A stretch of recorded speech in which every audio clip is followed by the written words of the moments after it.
Hello guys, अस्सलामुअलैकुम। आज हम आ चुके हैं ये लूम बाप मदरसे के अंदर। आपको पूरा वीडियो बताएंगे।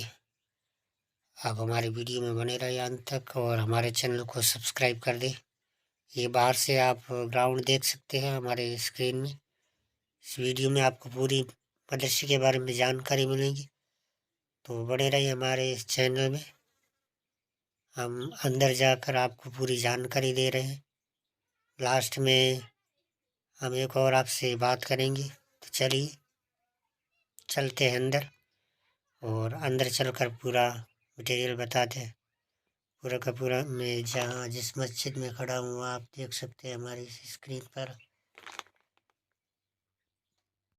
तो आप बने रहे हमारे इस चैनल में। ये है अंदर का नज़ारा, आप देख सकते हैं हमारे इस वीडियो में। टोटली अंदर से मैं आपको पूरा वीडियो दिखाऊंगा अंदर से।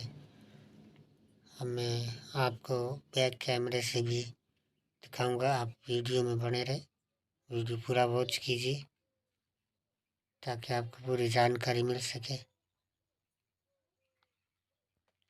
हमारे इस वीडियो में आपको कैसा लगा आप कमेंट में ज़रूर बताएं।